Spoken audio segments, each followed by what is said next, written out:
Bonjour, je suis ravie de vous retrouver dans ce nouveau numéro des mots et débats sur Télésud. L'invité que nous recevons aujourd'hui est journaliste et éditeur.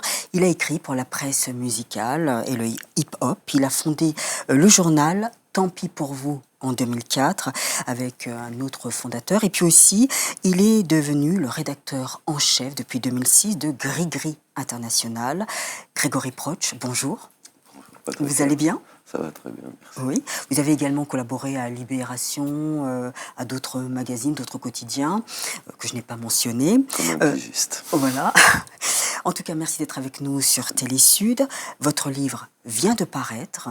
C'est un récit autobiographique, une passion pour le club mythique parisien. Je suis né la même année que PSG, aux éditions Jean-Claude Lattès. Eh bien, commençons tout de suite la première partie d'émission au fil des pages.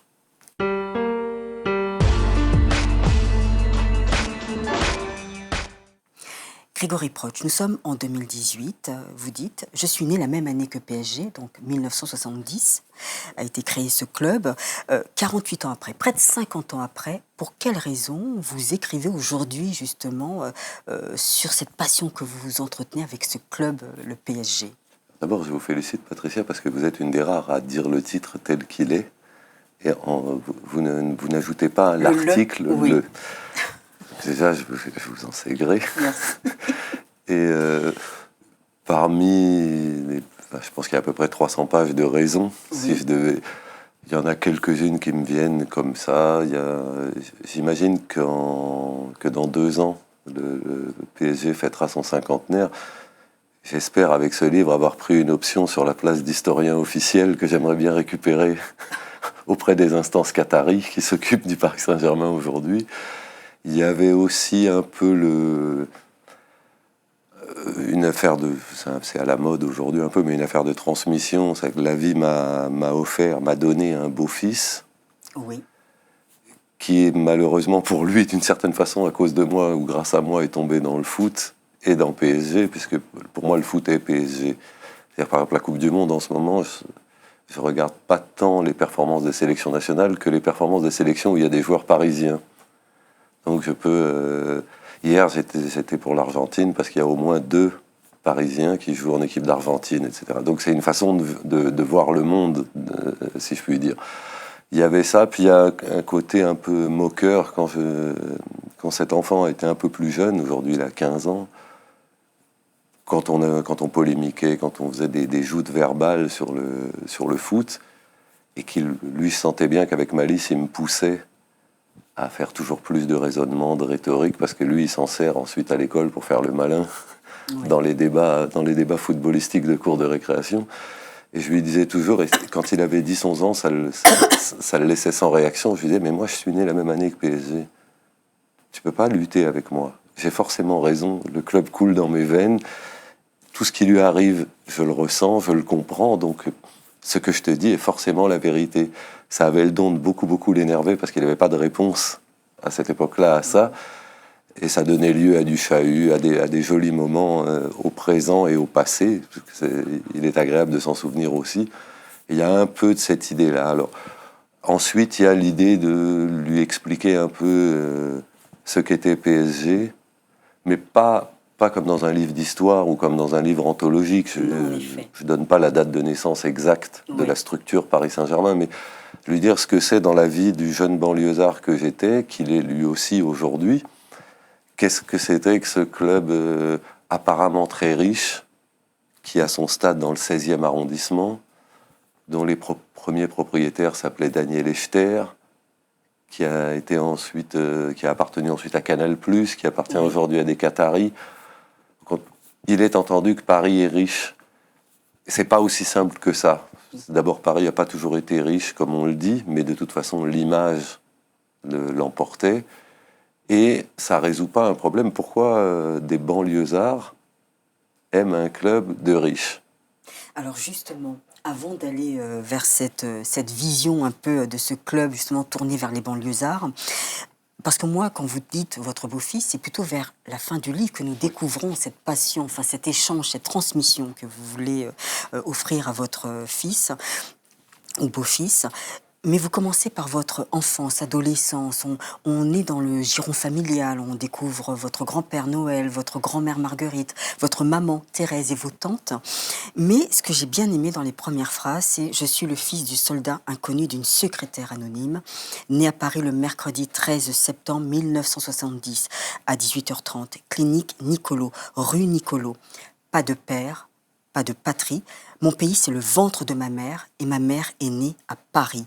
Euh, donc, dans votre ouvrage, on sent vraiment tout au long de ces pages l'absence du père. C'est-à-dire que vraiment, cette absence, en fin de compte, c'est comme si c'était le visage de votre grand-père, mais aussi, sans cette... en général, c'est toujours le père qui transmet sa passion du foot.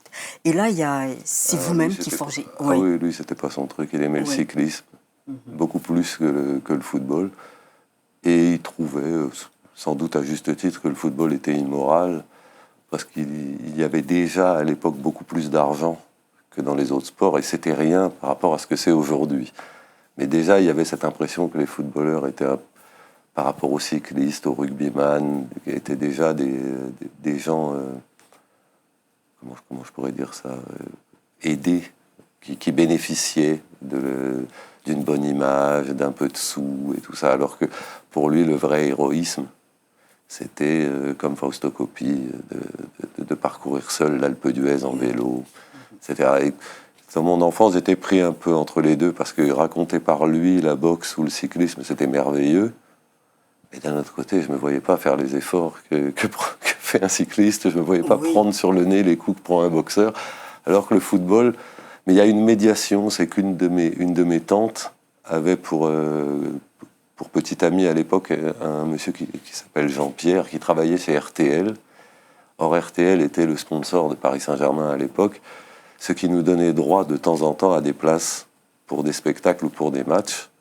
Et c'est comme ça que le virus est venu. Ça et les livres parlant de foot. Oui. Alors, dans votre ouvrage, dès le début, vous êtes un excellent élève, vous sautez même une classe,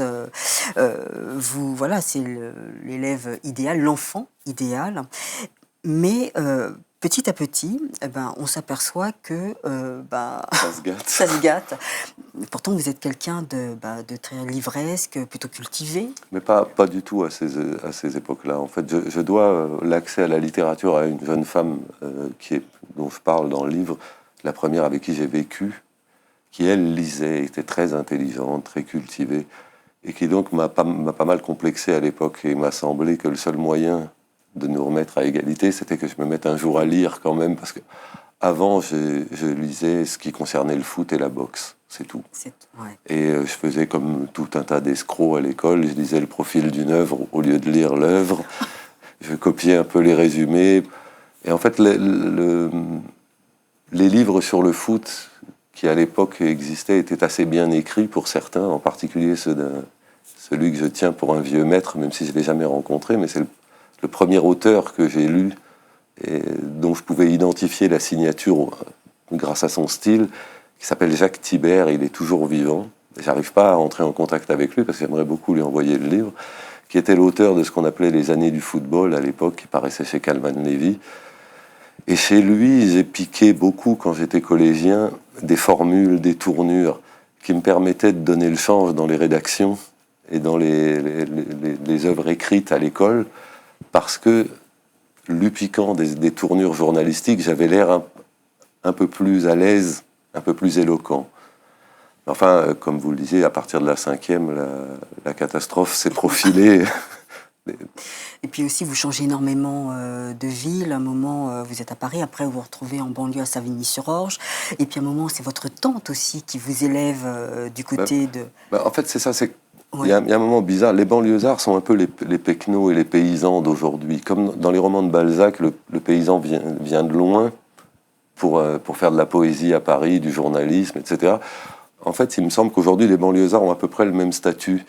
Il leur est pas facile d'arriver à Paris tout de suite, et on a tendance qu'en vers 14-15 ans, ils débloquent un peu, qu'ils font un peu des bêtises, etc., à penser que c'est l'air de Paris et de la région parisienne qui est mauvais, qui est corrupteur.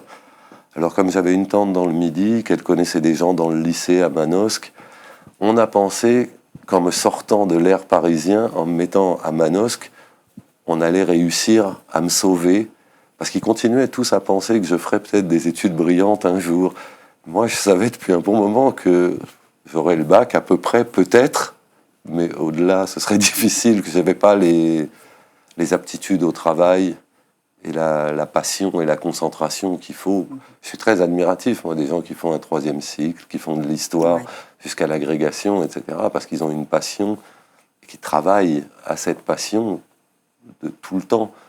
Or, moi, j'ai jamais tout à fait travaillé, alors à partir de la 5e, j'ai pu travailler du tout.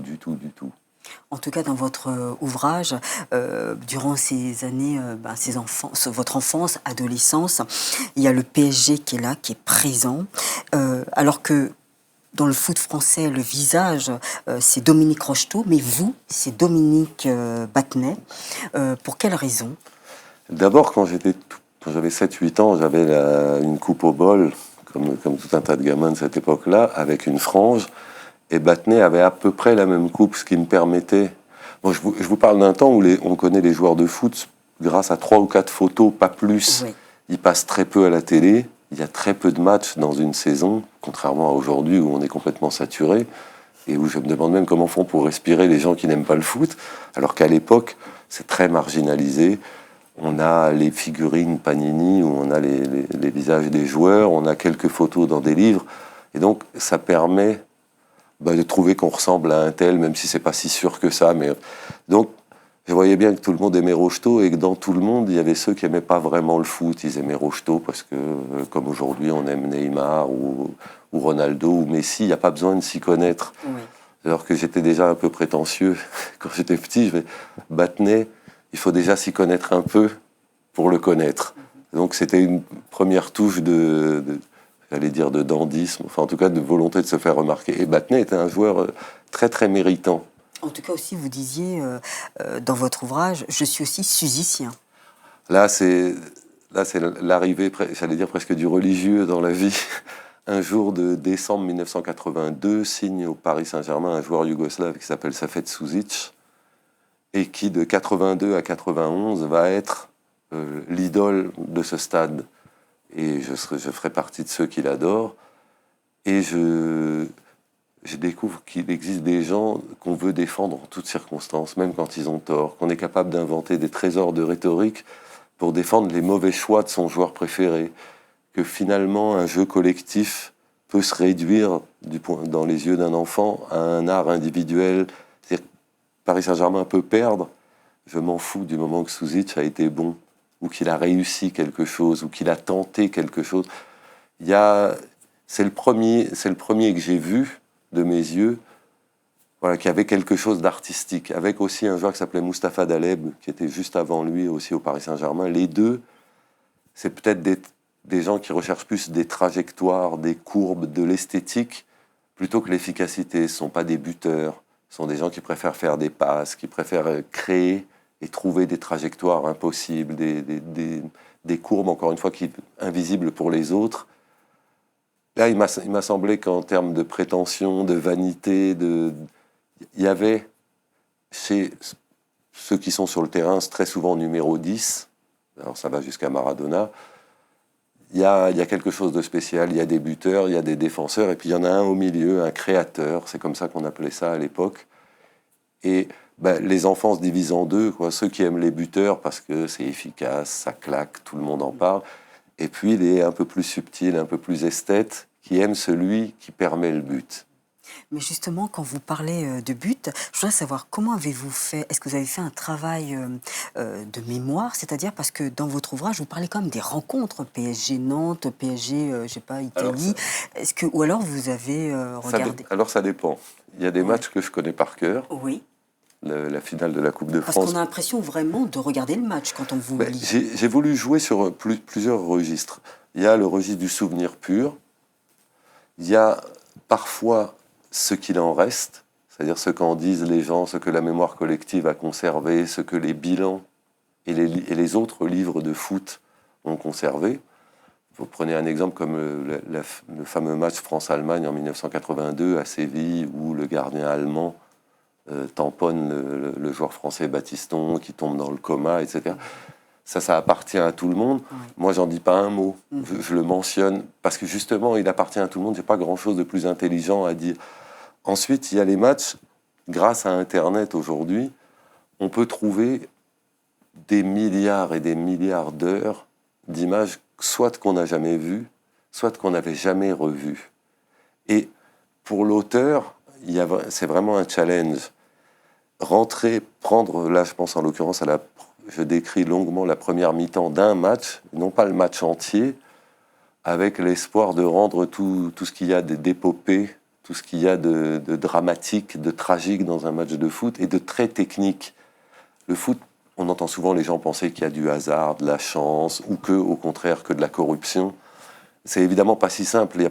La chance n'existe pas. Il y a des hommes qui jouent les uns par rapport aux autres, qui ont un certain niveau, un certain état de forme. Et il me semblait que pour ce match-là, la première mi-temps d'un PSG Juventus de 1983, il y avait une matière historique.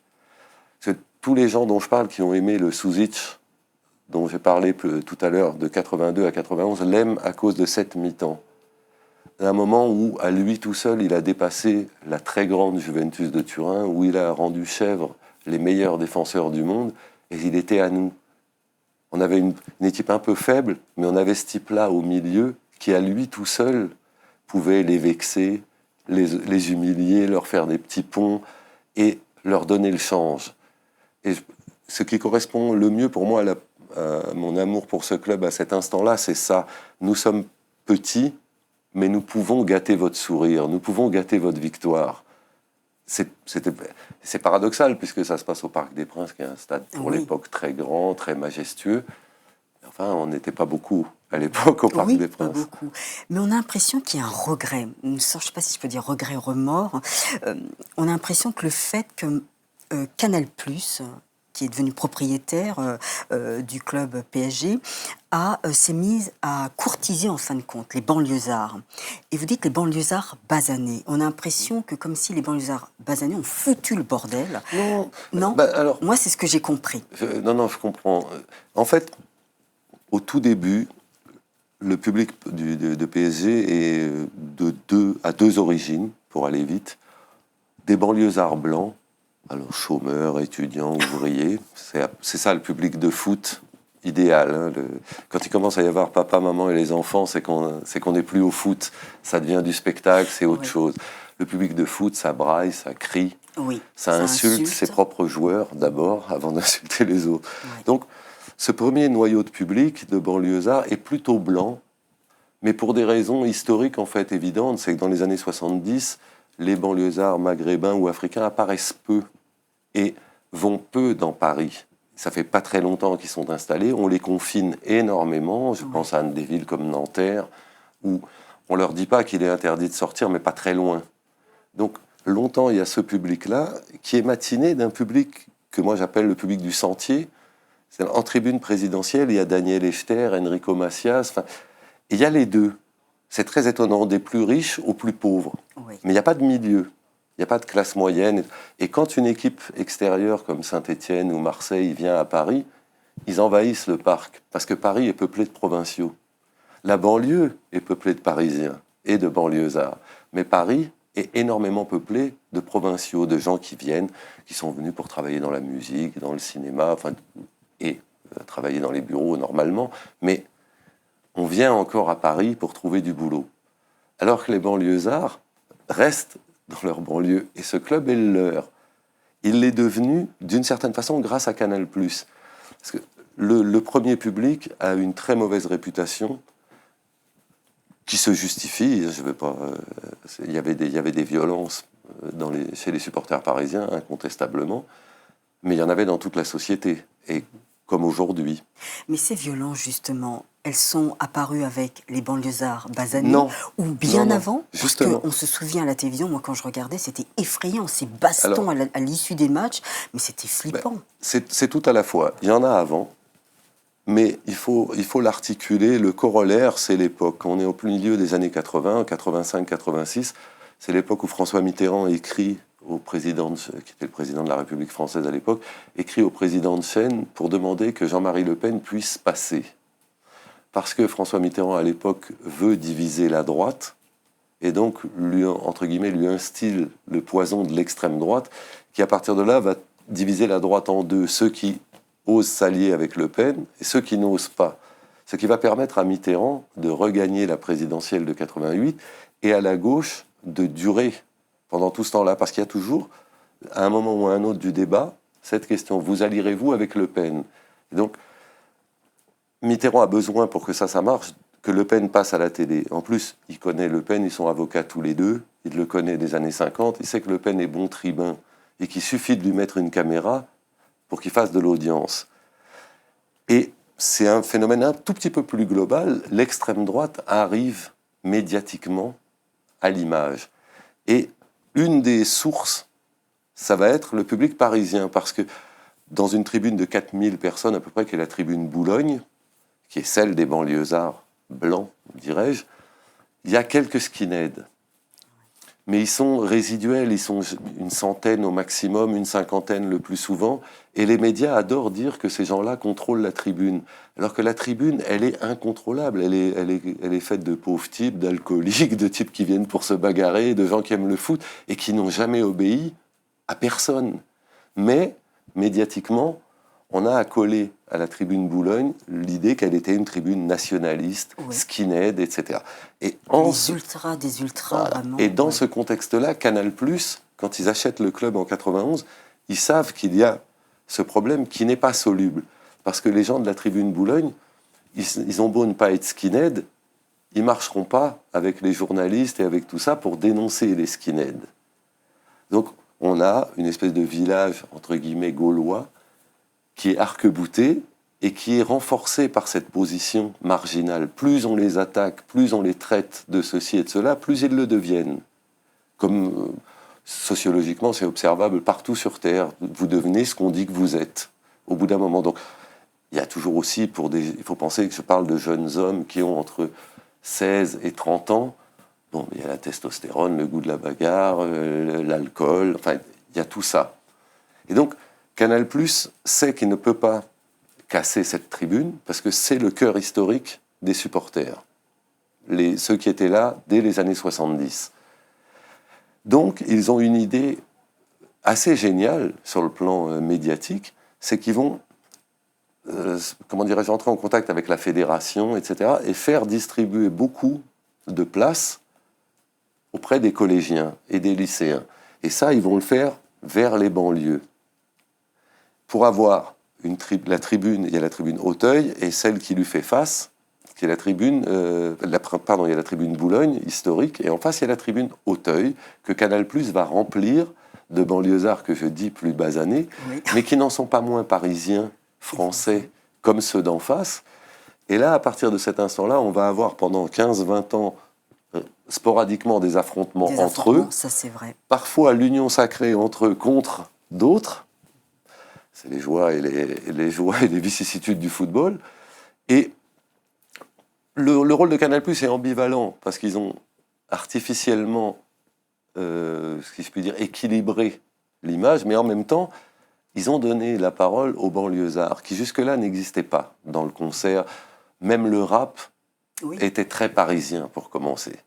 Donc, à cet instant-là, moi, c'est le moment où je m'éloigne de PSG, mais pas du tout pour ces raisons-là. Parce que mon joueur préféré est parti, ça fait de Souzic, en 1991, et que je viens m'installer à Paris, je vais à la fac, je commence à écrire, et puis j'ai l'impression qu'il me faut vivre à l'époque. Il faut que je me remplisse, que je lise, que je vive, que je rencontre des gens. Et bon, j'interprète le départ de Souzic et l'arrivée de Canal+ comme le signal qu'il est temps qu'on passe aux choses sérieuses, qu'on devienne un homme, que le foot, c'est que pour les gamins. La suite prouvera que c'est faux.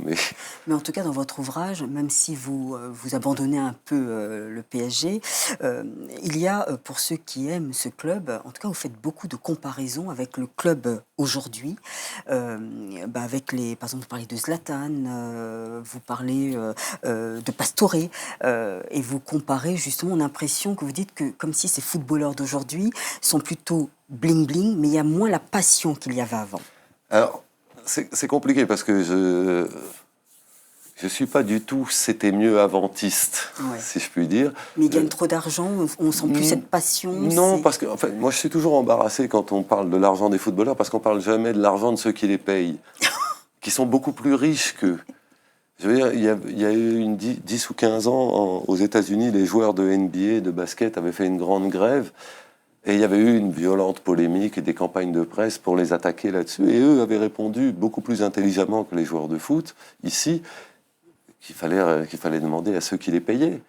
Que les gens qui font des paris sur le sport gagnent beaucoup plus d'argent, les actionnaires des clubs, les équipementiers, les chaînes de télévision, enfin, tous ceux qui mettent de l'argent dans le sport, la banque perd jamais, ni au casino, ni en sport. S'ils mettent de l'argent dans le foot, c'est que le foot rapporte énormément, et il va rapporter encore infiniment plus, parce qu'il y a 53 pays sur le continent africain qui sont tous en explosion démographique. Je ne crois pas qu'il y ait un pays africain où on ne joue pas au foot. Donc, on peut imaginer, avec des pays en cours de développement, la bulle économique du foot va se développer, mais exponentiellement, en Asie, en Afrique. Donc, c'est une question qu'on n'a pas fini de se poser. Est-ce que le foot était mieux quand il était amateur? Moi, je ne crois pas. Je ne pense pas, parce que les joueurs jouent mieux aujourd'hui. J'ai beau être un disciple de Maradona, Messi est un immense joueur, probablement supérieur techniquement peut-être à Maradona. Ouais. Mais je dirais qu'il reste des joueurs. Globalement, les jeunes joueurs viennent au foot peut-être plus aujourd'hui pour l'argent, pour le succès auprès des filles, choses nouvelles quand même. Parce que moi, quand j'étais petit, les footballeurs étaient des beaux fringards. Oui, Aucune femme ouais. ne trouvait jamais un à joueur. l'école. Ah oui. Puis on les trouvait pas beaux. Oui. Aujourd'hui, Neymar est beau comme un acteur, David Ah, c'est Beckham. pas trop mon style. Ça, Ouais. Mais je suis sûr que si on en regardait une Non, moi, cinquantaine... c'est plutôt Rabiot. Ouais. Voilà. Ben, Rabiot, voilà bien un physique qui n'existait pas Exactement. il y a une trentaine d'années dans Ah, le ouais, foot. ouais. Et des attitudes. Sauvage, le hussard, enfin bon. Il y a tout ça. Non, mais c'est la réalité, ça existe. Avant, non. Avant, quand Ouais. on aimait le foot, bon, ben voilà, Rocheteau, Platini. Ouais. On n'en sortait pas. Aujourd'hui, vous ne vous intéressez pas forcément énormément au foot, Non. mais vous connaissez Rabiot. Oui. Ma mère a jamais connu le nom d'aucun joueur de l'équipe de France de foot à part Platini.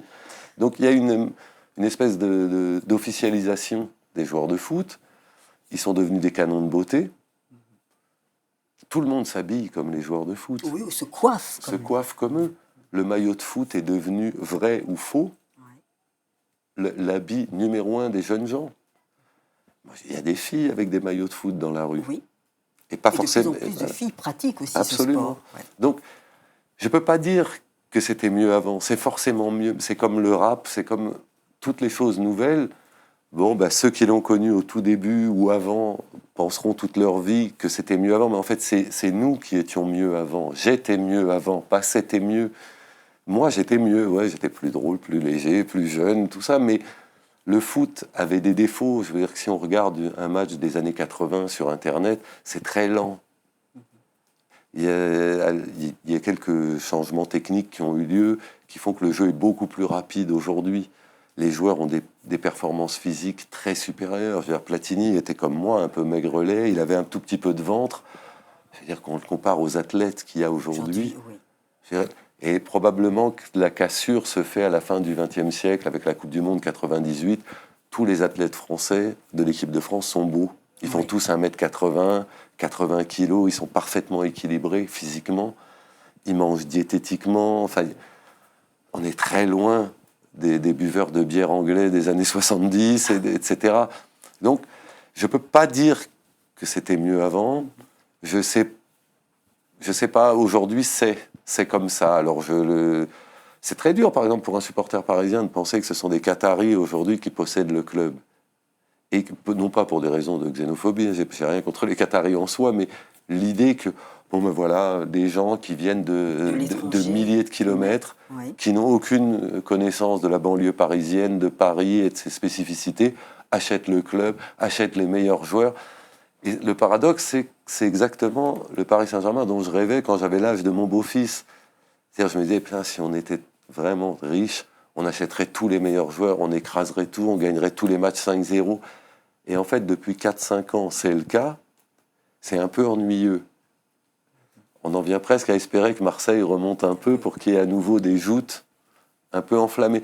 C'est le paradoxe. Je suppose que ça va avec l'accession à l'âge adulte et à la maturité. Découvrir que l'évolution n'est ni mauvaise ni bonne, elle est. Très bien. Merci beaucoup, Grégory Proch, pour cette découverte de votre livre. Je suis née la même année que PSG. On va passer rapidement à Cartes sur table.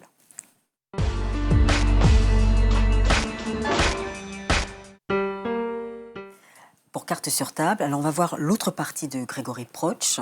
Vous êtes donc éditeur, journaliste.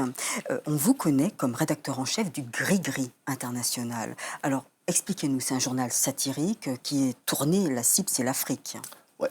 Alors c'est un journal qui est né en 2001 au Gabon, qui en a été évacué dans des conditions un peu homériques vers 2003-2004, pour, je cite, c'est les titres de gloire du Gris-Gris, pour acharnement excessif sur la famille présidentielle, qui était en l'occurrence celle de Omar Bongo, du père. Donc, le journal a été relancé à Paris, mais depuis 2008-2009, il paraît plus comme journal papier. Oui.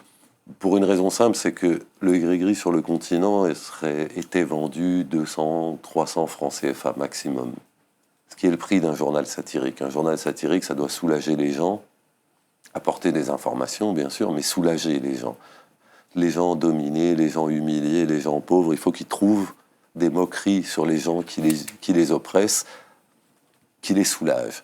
Et ensuite, ça doit servir à mettre les épluchures de légumes, etc. C'est ça le destin du journal satirique. Or, en le produisant à Paris comme on le faisait, on était obligé de le vendre le prix d'un produit de luxe, ce qui n'avait pas de sens. Et en plus, le fondateur qui m'en a donné les clés, à un moment, n'a plus été en mesure financièrement d'assurer l'impression, etc. Donc, en 2008-2009, s'est posé la question de quoi faire du Gris-Gris. Et en fait, c'est Internet et la radio, parce que j'ai fait un moment une chronique sur Tropic FM qui s'appelait Les questions du Gris-Gris, qui était très sarcastique. Et ça n'a pas trop mal marché. Et donc, ça devenait idiot de pas maintenir le titre, mais ça résolvait pas la question du modèle économique. Enfin, ouais. Sur Internet, c'est très bien parce que le monde entier y accède. Sur Internet, c'est pas bien parce que le monde entier y accède. Oui, ça rémunère pas. Et on n'a pas envie de faire payer. C'est compliqué. Je voudrais pas être le type qui dit qu'au bout de 3 lignes, il faut être abonné pour lire. D'autant que je sais, pour le pratiquer moi-même indirectement, que quand on fait ça, il y a un type qui sait craquer ça et mettre le texte dans sa totalité. Et moi, je suis celui qui lit après qu'on ait fait ça. Ouais. Donc c'est compliqué. Le paradoxe veut que la crise ivoirienne de 2010-2011 ait relancé le Gris-Gris, parce que historiquement, le Gris-Gris a toujours été pro-Gbagbo. Je le dis comme ça rapidement, parce que de toute façon, c'est à ça qu'on aboutit. Si je peux m'amuser pendant 10 minutes à être neutre, au bout de 10 minutes, normalement, on finit par me dire « Bref, tu es pro-Gbagbo ». Donc, je pose ça tout de suite, ça balaye les objections. Et donc, moi, fin 2010, à la tête du Gris-Gris, j'ai mis le Gris-Gris du côté de ceux qui pensaient que Gbagbo avait gagné l'élection, et non pas Ouattara. Ce que je maintiens aujourd'hui, droit dans mes bottes, et à mon avis, la CPI devrait, où Gbagbo est enfermé aujourd'hui, devrait pas tarder à nous donner raison. Mais j'ai remarqué déjà que nombre de confrères parisiens qui, sans nous cracher ouvertement au visage, avaient tendance à nous traiter de beaucoup de choses à l'époque de la crise, s'étonnent beaucoup aujourd'hui des conditions dans lesquelles finalement cette élection se serait déroulée. En tout cas, ça a redonné au Gris-Gris à ce moment-là une importance dans le concert médiatique africain qu'il aurait perdu. Ouais. Et tant pis pour vous, parce qu'on me dit de me dépêcher, tant pis pour vous aussi, c'est quoi comme genre de... Alors, tant pis pour vous, c'est un fantasme, en fait. C'est qu'avec... Non, ça a existé, mais c'est qu'en fait, avec Karim Boukercha, qui est aujourd'hui scénariste et auteur, nous avions le fantasme d'un jour faire un journal idéal de notre point de vue, où il y aurait exactement ce qu'on voudrait, comme on le voudrait, sans se demander si ce serait rentable, combien de temps ça durerait, et on a réussi ça. C'est notre plus grand exploit à tous les deux. On a réussi à faire un journal qui a duré à peu près 1 an, qui n'a dit que ce qu'il voulait, sans se préoccuper du public, si je puis dire. Très bien. Ben, merci beaucoup, Grégory Proch, d'avoir présenté Grieg International et puis Tant pis pour vous. On va passer à la dernière partie de l'émission, le coup de cœur.